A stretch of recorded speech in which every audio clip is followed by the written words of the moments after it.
Eu quero convidá-los a abrir a palavra de Deus no Salmo de número 23.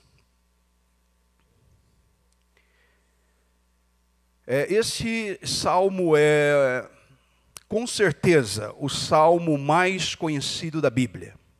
Talvez seja a passagem bíblica mais conhecida de todas as pessoas. Dificilmente alguém cita um capítulo inteiro de cor da Bíblia, né? Alguns não conseguem citar um versículo de cor, mas o Salmo 23 é bem provável que uma boa parte dos crentes sejam capazes de recitá-los de cor. Você encontra o Salmo 23 nos comércios, né? Você encontra o Salmo 23 nos hospitais, você encontra o Salmo 23 em camisetas, pelo menos o versículo número 1, um adesivo dos carros, e assim por diante. Então o Salmo 23 é talvez a passagem bíblica mais conhecida de toda a Bíblia, E de fato ele merece esse destaque, porque é um salmo profundamente confortante, renovador. Porque este salmo é o salmo das providências de Deus. É um salmo que revela os cuidados que Deus tem para conosco, para que com o seu povo, o seu cuidado que Ele tem para com o seu povo. Ele é apresentado nesse salmo como um pastor. E esta é uma ideia bastante forte para a comunidade de Israel, de modo geral. Uma comunidade, na época, pelo menos, em que foi escrito, uma comunidade que cuidava de muitos rebanhos, pastoril, agrícola. Então, essa ideia de um pastor era algo muito adequado para a narrativa aqui do salmista. É um dos 73 salmos de Davi. Você sabe que nem todos os salmos, dos 150, têm como autor o rei Davi. Esse é um salmo que não se tem dúvida de que a autoria dele foi o rei Davi, né? Até porque o contexto já é bastante evidente, um fato de que Davi também foi pastor de ovelhas. Então eu quero ler com vocês e eu quero extrair algumas verdades deste salmo, e eu espero que ao final dessa exposição você saia daqui renovado, você saia daqui confortado pelo Senhor, porque em dias de tanta necessidade, em dias de tanta desilusão, de tanta aflição, hoje nós somos uma sociedade que vive em desilusão. Mesmo aqueles mais abastados, aqueles mais cheios de recursos, é uma marca dessa sociedade que nós vivemos, pós-moderna, viver desiludido, sem perspectiva, sem esperança. E esse salmo veio ao nosso encontro para confortar o nosso coração. Eu gostaria que você acompanhasse a leitura comigo. Eu estarei lendo na Almeida atualizada. Provavelmente muda um pouquinho dessa narrativa que você tem aí na corrigida. Mas diz assim: o Senhor é o meu pastor, nada me faltará. Ele me faz repousar em pastos verdejantes. Leva-me para junto das águas de descanso. Refrigera-me a alma. Guia-me pelas veredas da justiça, por amor do seu nome. Ainda que eu ande pelo vale da sombra da morte, não temerei mal algum, porque tu estás comigo. O teu bordão e o teu cajado me consolam. Preparas-me uma mesa na presença dos meus adversários, unge-me a cabeça com óleo e o meu cálice transborda.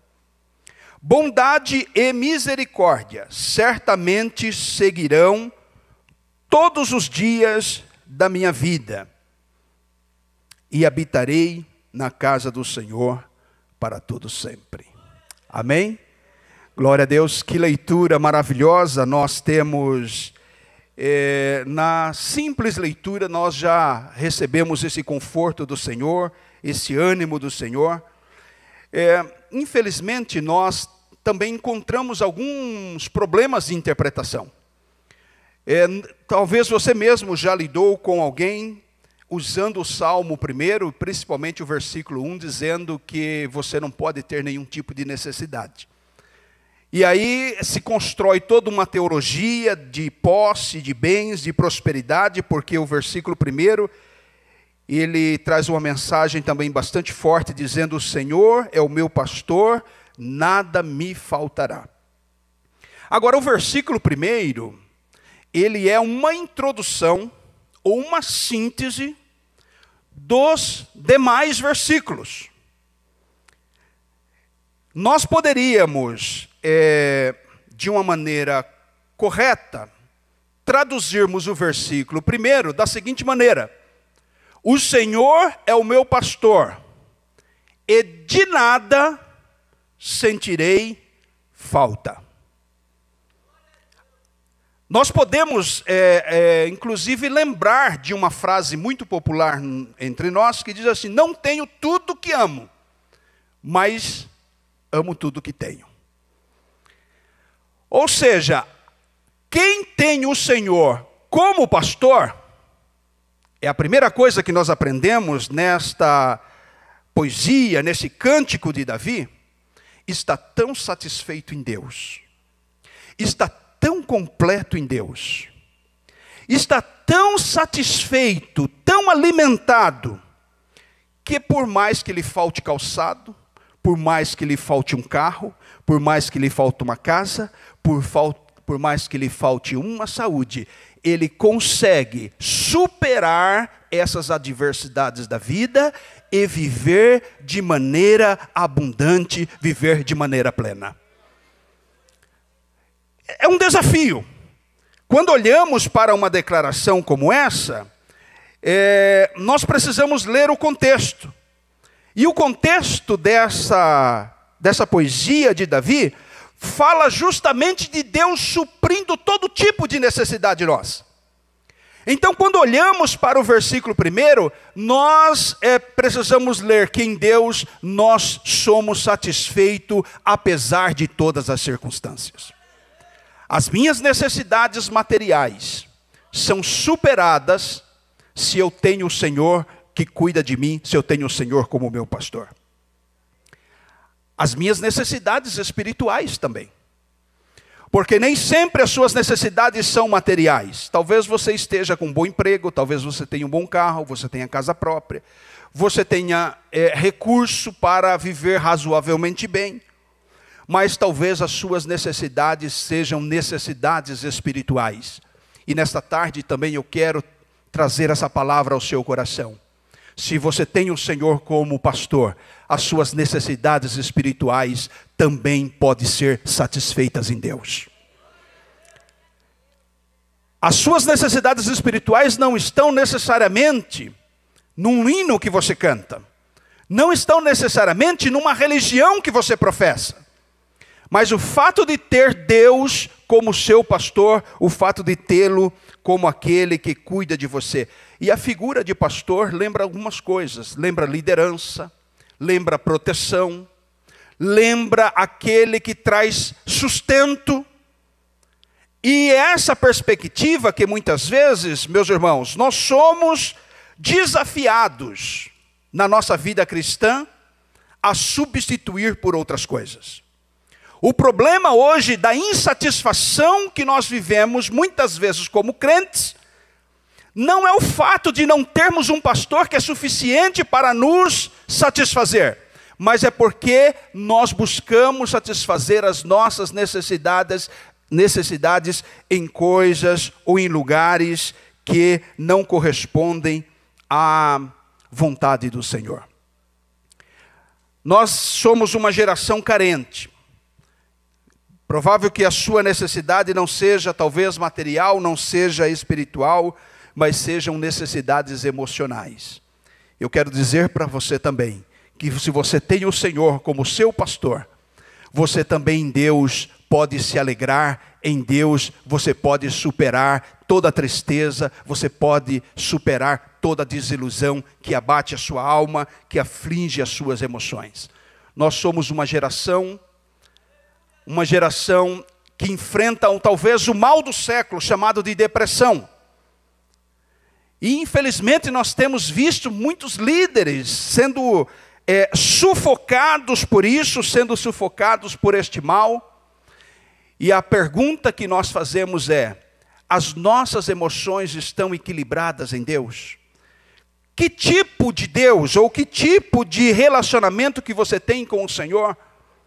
Suas emoções estão alimentadas no Senhor, porque Ele é aquele que não deixa faltar, mesmo nesses aspectos emocionais. Deus é um Deus que nos socorre, é um Deus que vem em nosso favor.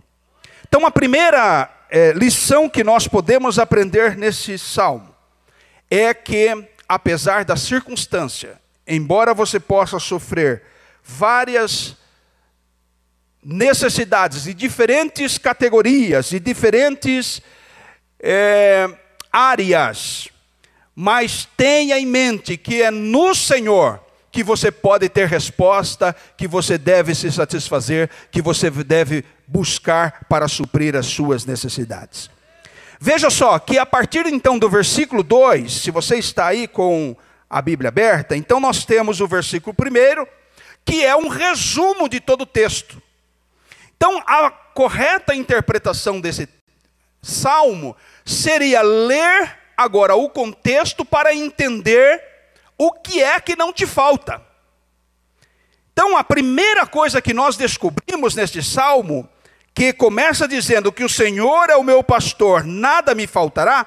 A primeira coisa que o salmista inicia trazendo este entendimento é que não te faltará alimento, não te faltará o seu sustento. O versículo 2 é muito claro, ele diz: Ele me faz repousar em pastos verdejantes. Pastos é o quê? Alimento, comida. E o mesmo versículo 2, a parte B, diz: leva-me junto às águas tranquilas. Comida e água. Você não precisa de mais nada para viver. Você precisa de alimento sólido e você precisa de água. E isso está apontando para uma inteira satisfação em Deus. Em outras palavras, eu posso dizer: você não vai dormir de barriga vazia. Você não vai dormir com sede, porque Deus, Ele supre, e alimento sólido e água fala então de tudo que você precisa. Em outras palavras, você vai dormir e você sabe que o Senhor terá te alimentado durante esse dia, e no dia seguinte também Ele será o seu socorro, Ele virá a sua ajuda, Ele virá a sua necessidade. Pode te faltar outras coisas, mas você não vai se sentir falta delas, porque em Deus você tem alimento e em Deus você tem bebida. Você pode lembrar de Jesus, que é o pão da vida, que é a água da vida. E eu sempre tive um pouco de dificuldade de entender um conselho de Paulo para Timóteo, e hoje nós lemos Timóteo aqui. Paulo falando para Timóteo ali na sua primeira carta, mas na sua segunda carta, capítulo 4, Paulo diz assim para Timóteo: lembra-te de Jesus Cristo, Timóteo. Lembra-te de Jesus Cristo. Será que a fome que eu sinto, será que a sede que você sente, não é o fato de você estar esquecendo Jesus? Timóteo, um pastor da cidade de Éfeso, companheiro de Paulo, e Paulo ousa dizer para Timóteo: lembra-te de Jesus Cristo. Meus irmãos, nós vivemos dias hoje que os crentes precisam lembrar de Jesus, para que nada te falte, ou você não sinta falta de nada, para que você tenha pastos verdejantes. Veja que não é uma comida qualquer, são pastos verdes, e não são águas qualquer, são águas tranquilas. Isso mostra que o Deus que nós servimos é um Deus que vem com tudo aquilo que necessitamos, é um Deus que nos alimenta materialmente, emocionalmente e espiritualmente. Para o crente, para o pastor, para o obreiro, e nós estamos numa reunião de obreiro esta tarde, não é a fama que alimenta. Não é dinheiro que alimenta. Não é sucesso que alimenta. O que nos alimenta e que nos torna satisfeitos na vida cristã, e hoje nós vivemos uma geração de crentes insatisfeitos, crentes têm tudo, mas não têm nada, falta-lhes inclusive a alegria da salvação. Mas eu quero te dizer, se você tem Jesus como pão da vida, como água da vida, você então em você se cumpre este versículo 2, e ele me faz, é ele, não é você, é ele. O versículo coloca Deus como agente, é ele que me faz repousar, e a parte B diz assim, é ele que me leva. A questão que nós precisamos perguntar aqui, se nós estamos nos colocando à disposição de Deus. A pergunta é se nós estamos nos submetendo à vontade de Deus ou impondo para Deus algumas coisas, como nós falamos, Senhor, eu quero isso, eu quero aquilo, eu exijo isso, eu exijo aquilo, eu não tenho isso. E nós somos uma geração como de Israel no deserto, uma geração de murmuradores. Embora não falte maná, embora não falte uma coluna de fogo, embora não falte uma coluna de nuvem durante o dia, embora Deus faça a água brotar rocha, a pergunta é, você busca o que em Deus? Então a primeira coisa que nós aprendemos nesse salmo, a partir do versículo 1, que o Senhor é o meu pastor e nada me faltará, nós podemos entender e dizer que em Deus não faltará, diga assim, em Deus não faltará completa satisfação. Você está satisfeito em Deus? Está contente? A alegria do Senhor é a sua força? Aleluia! Se você continua lendo esse texto, você vai descobrir que a segunda coisa que não falta, o Senhor é o meu pastor, nada me faltará. Esse nada me faltará tem que estar no contexto do capítulo. Você não pode colocar aqui qualquer coisa que você quer. O que não falta para você está no contexto do versículo. Então nós aprendemos que a primeira coisa que não nos faltará é satisfação. O que é suficiente para a vida, que é comida e pão, água, para a nossa sobrevivência teremos em Deus. Mas nós aprendemos mais. O versículo de número 3, se você está com a Bíblia aberta, o que você encontra? Refrigera. Não é só necessário água e comida. É necessário ser renovado. É necessário ser transformado diariamente. E talvez a sua versão, a melhor tradução para esse versículo na sequência, é renova-me. Quem tem aí esse texto que diz renova-me? A NVI traz a melhor tradução para essa palavra aqui do original hebraico, diz renova a minha alma. Meus irmãos, lembre-se que você está num deserto. Lembre-se que você está numa peregrinação, e ao longo dessa peregrinação, você precisa do renovo de Deus, você precisa dessa transformação diária, você precisa ser cheio do Espírito Santo.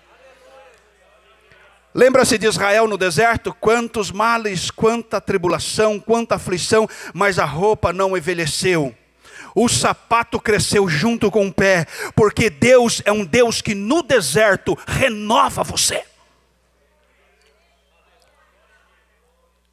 Não há motivo de viver uma vida, você pode ter problemas, e eu vou chegar aqui mais adiante, que não é uma promessa de vida fácil no deserto.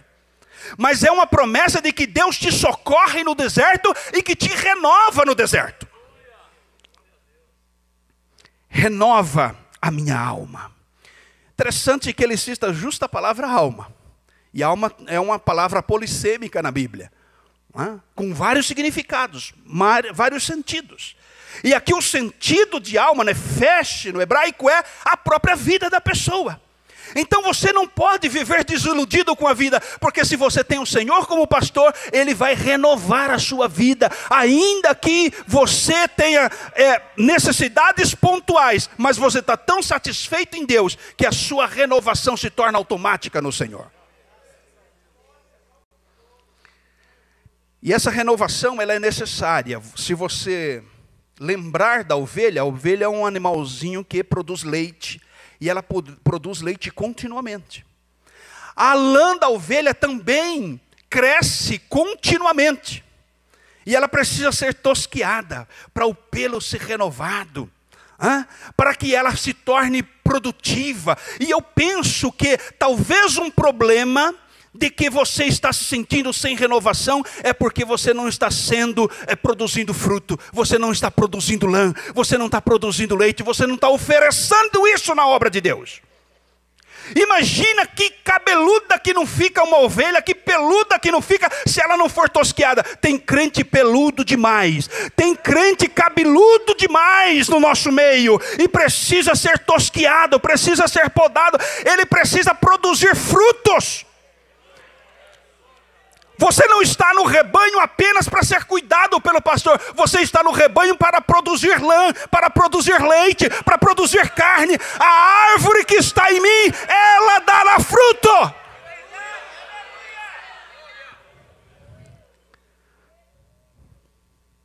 E você precisa dessa renovação no deserto. Senão a sua vida se torna chata, nojenta. Imagina a coisa mais feia do mundo, cabeluda demais, uma ovelha que não consegue nem enxergar.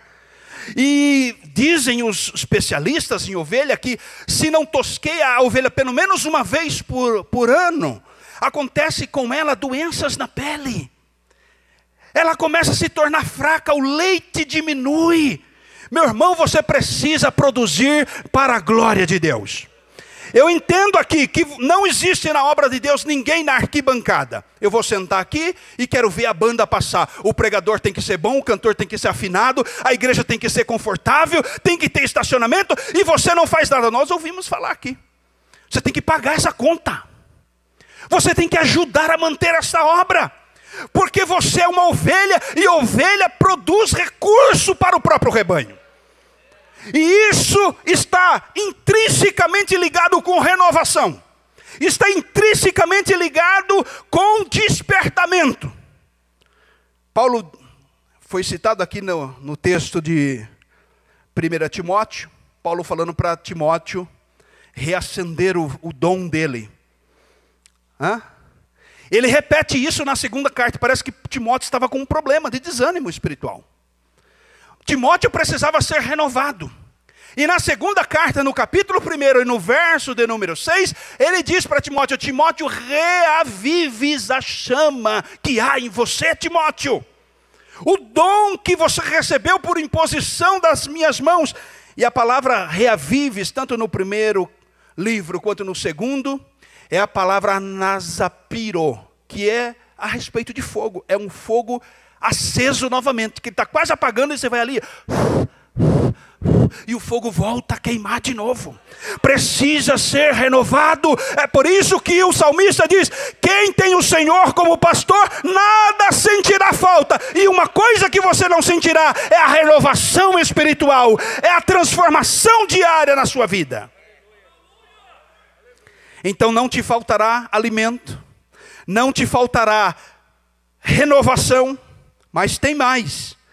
Continue lendo aí, o versículo 3 ainda diz assim: guia-me, não é isso? Pelas veredas, pelos caminhos da justiça. Eu quero dizer para você também que talvez o perdidão assim na vida cristã, não faltará orientação espiritual para quem tem Jesus como seu sumo pastor. Não existe isso. Ovelha desorientada, você então deve estar fora do rebanho. Porque se você estiver no rebanho, se você estiver submissa ao pastoreio de Cristo, você terá direção, você terá entendimento das coisas, porque não faltará aquele que te guia pelas veredas da justiça. Guia-me mansamente às águas tranquilas. Então a gente descobre nesse salmo que Deus é aquele que está nos orientando. É aquele que está nos orientando. Pode, meus irmãos, mudar a plataforma com que você tem acesso a esse mapa de orientação. Pode ser uma Bíblia, sim. Pode ser um iPad. Pode ser um iPhone. Pode ser vários tipos de ferramentas ou de suporte tecnológico. Mas está aqui aquilo que é lâmpada para os seus pés e luz para o seu caminho. O problema é que nós não estamos lendo o mapa. O problema é que ninguém está olhando o mapa. Você olha até horóscopo, mas você não está olhando para a palavra. Você procura profetas, e os profetas estão em nosso meio. Mas a suma profecia, a luz para a sua caminhada está aqui neste livro. Nós somos uma geração de analfabetos de Bíblia. A grande maioria de nós não tem o hábito de leitura regular. E aí por isso fica batendo cabeça, fica desorientado, não sabe nem doutrina, não sabe explicar nada para ninguém. Mas se você se voltar para as Escrituras, o salmista está dizendo, aquele que tem o Senhor como pastor, também não vai ter falta de orientação espiritual, não vai ter falta de orientação para a vida. Quer ser guiado pelo Senhor?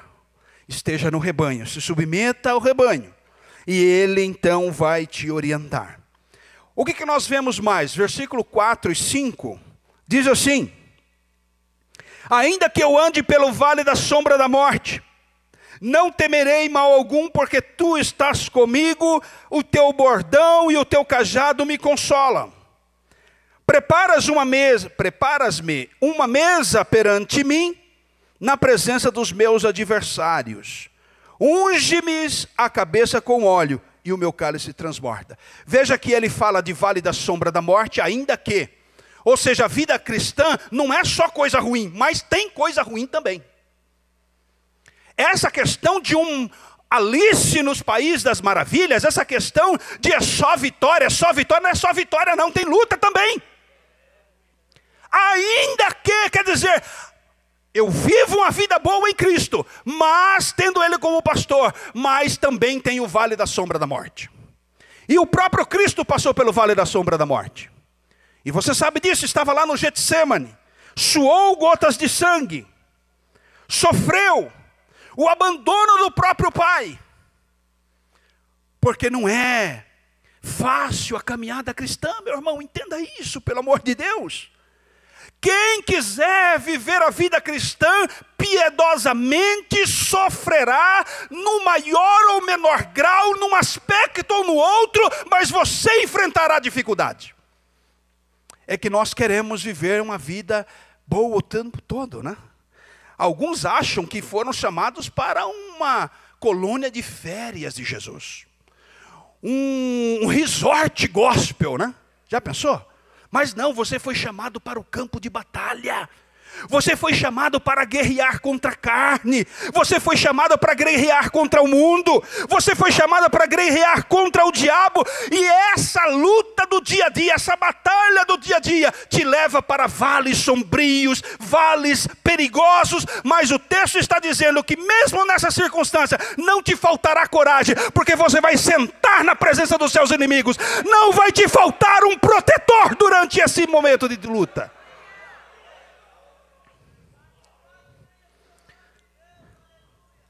Tão somente esforça-te, tem bom ânimo, porque o Senhor está com você, mesmo passando por essas aflições. Está difícil aí, mas você vai passar, viu? Como nós ouvimos aqui os irmãos cantando, né? Precisa orar mais também, né? Precisa orar. Você está numa luta, né? Sem direção. O melhor recurso é dobrar os joelhos e orar. Não sei se eu já disse isso aqui, mas eu me espantei porque várias coisas que são básicas da vida cristã, nós não andamos fazendo mais. A oração, leitura da Bíblia, né? Aconselhamento pastoral. Qual foi a última vez que você se aconselhou com os homens de Deus? O WhatsApp não é gabinete pastoral, não. Redes sociais não é consultório espiritual, não. Você fala os seus problemas com tanta gente, mas quantas vezes você falou para o homem de Deus? Falou, ora por mim. Nós vivemos uma geração já que não reconhece mais a orientação dos homens de Deus. Um dia na minha igreja lá, alguém perguntou assim, mas por que, pastor, se é Jesus o sumo pastor? Eu falei, porque ele quis. Ele quis, e Efésios diz que ele deu para a igreja pastores. Acabou. E são homens de Deus, aqui está cheio de homens de Deus, que tem palavra de Deus. Agora tem a palavra de Deus para as pessoas também, pelo amor de Deus. Porque tem essa fuga dos crentes do aconselhamento, mas também tem pastor ruim de conselho pra caramba, meu. O cara vem com um problema e fala, esse negócio é assim mesmo, cara. Se fosse você, eu meti o pé na jaca. Meus irmãos, nós precisamos dessa presença de Deus no nosso meio. Você precisa de ânimo, você precisa ser um orientador espiritual. Não faltará coragem, não faltará proteção, ainda que você ande. A gente poderia falar muita coisa, estou correndo um pouco aqui. Essa história do bordão, essa história do cajado, isso está na mão do pastor. Está na sua mão o cajado, está na mão sua o bordão, que você precisa usar no exercício do seu ministério pastoral. O Salmo está dizendo que Deus não abre mão. O bordão te tira daquele sufoco, ele te pega pelo pescoço assim, e dói às vezes o pescoço, te coloca aqui. Mas tem o bordão também, que você vai saindo fora, ele usa aquela vara assim, pá, em você. E tem que ter essa disciplina, porque senão você cai no vale da sombra da morte e morre. Então o que nós entendemos é esse Deus que é um bom pastor, aparece como pastor de Israel, Jesus se apresenta como pastor da igreja. Então essa é uma ideia bíblica muito forte de liderança, de cuidado, de proteção. Então esse Deus, como nós vimos, que é o nosso pastor, não nos deixará faltar alimento, não nos deixará faltar restauração, não nos deixará faltar orientação, não nos deixará faltar proteção e coragem. Mas não é só isso. O versículo de número 4 diz assim, preparas, porque tu, ainda que eu ande pelo vale da sombra da morte, não temerei mal algum, porque tu estás comigo. Isso muda tudo. Isso muda tudo, porque Deus está com você. Você precisa, pastor, mas não estou sentindo. Mas ninguém falou de sentir. Falou de crer. Você crê? Você crê? Você crê? Esses dias teve um crente que foi lá no templo de Salomão. Ele falou, pastor, não quero, não sei não, mas eu senti. Eu falei, rapaz, é o ar-condicionado que estava ligado. Você não tem que sentir nada. Você pode estar para baixo, mas você crê. Fé é uma coisa que transcende a razão. Você crê que Ele está com você e acabou. Ou você acha que aqueles crentes que vão para a morte no mundo islâmico, eles vão, que gostoso, uma espadada na cabeça, um fogo, uma apedrejada. Nada, ele vai desesperado, mas ele vai acreditando que Jesus está com ele, e assim que ele fechar os olhos físicos, ele vai abrir os olhos espirituais, e como Estevão, ele vai ver o Filho do Homem em pé à direita de Deus para recebê-lo.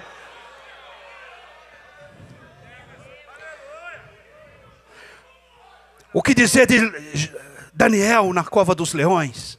Dos seus amigos, Sadraque, Mesaque, Abdenego. O próprio Cristo, no Getsêmani, foi consolado com os anjos. Nós, como ovelhas, nós precisamos ter certeza de uma coisa. Meus irmãos, não importa o pasto, não importa a fonte de água, não importa o deserto, não importa nada. Jesus está com a igreja e acabou. Coloca isso de forma definitiva no seu coração. Você pode até não estar entendendo tudo o que está acontecendo, o que eu também não entendo. Mas eu tenho certeza que Jesus está comigo. Eu tenho certeza que Ele está com a igreja. Ele conduz a igreja, Ele é o Senhor da igreja, Ele é o dono da igreja. Então uma coisa que também confirma o versículo 1, o Senhor, diga-se, o Senhor é meu pastor, e nada me faltará. Então uma coisa que não vai faltar com você é a presença de Jesus. Isso aí você pode ter certeza. Não vai faltar. E em último lugar, já encerrando então, versículo 6 diz assim: bondade e misericórdia certamente me seguirão todos os dias da minha vida. Isso fala da graça de Deus abundante na nossa vida. Olha, não é o favor de Deus que nos sustenta, é o amor de Deus que te leva à frente, é o amor de Deus que tolera as nossas fraquezas. Talvez eu não esteja vivendo o melhor momento da minha vida, mas eu percebo que há aquele empurrãozinho, sabe, aquela mão assim, vai mais um pouco. Vai mais um pouquinho, vai mais um pouquinho. Não vai dar certo, sim, vai dar certo. É a graça de Deus, a bondade de Deus, a misericórdia de Deus vai te seguir todos os dias da sua vida. E recompensa. E aí você fala, pastor, nada disso está acontecendo comigo. Mas irmão, o sexto vai acontecer. Você vai habitar na casa do Senhor. Se você partir dessa para melhor, que eu estou com o irmão do lado, fala assim, ó, quer partir? Todo mundo quer ver Jesus, pastor Clementino, ninguém quer morrer. Mas há uma promessa de Deus, há uma casa para você. Na casa do Pai há muitas moradas. Você crê nisso? Curva a sua cabeça. Vamos orar.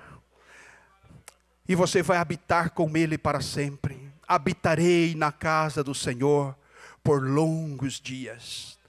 Aí não vai ter mais choro, não vai ter mais vale da sombra da morte, não vai ter mais adversário, não vai ter mais nada disso, não vai ter mais carrapicho na sua lã, não vai ter essa luta do dia a dia, porque você estará para sempre na glória com Cristo, e vai valer a pena, vai ter valido a pena toda essa luta, porque o Senhor é o teu pastor e nada te faltará. Recebe essa palavra no seu coração, Pai, em nome de Jesus. Nós agora, Senhor, bebemos e comemos a palavra, deste alimento espiritual. E queremos declarar a nossa confiança em Ti. Que apesar das adversidades, apesar de um tempo tão escuro como esse que vivemos, que são verdadeiros vales de sombra e morte, nós estamos aqui agarrados em Ti, nós estamos aqui, Senhor, crendo indubitavelmente que o Senhor é o nosso pastor, é o nosso sumo pastor, é o nosso bom pastor, e que de nada sentiremos falta dessas coisas do mundo, e nós teremos todas as coisas em Ti. Em nome de Jesus, conforta esse irmão, dá ânimo a esse irmão. Este obreiro no ministério que pesa. Senhor, essas obrigações espirituais que nos sufocam muitas vezes, mas agora o Senhor é o Senhor que renova a nossa alma, que torna, Senhor, alegre o nosso coração, que nos anima nesta jornada, que nos leva a uma caminhada de júbilo e de triunfo espiritual. Em nome de Jesus. Amém. Deus te abençoe.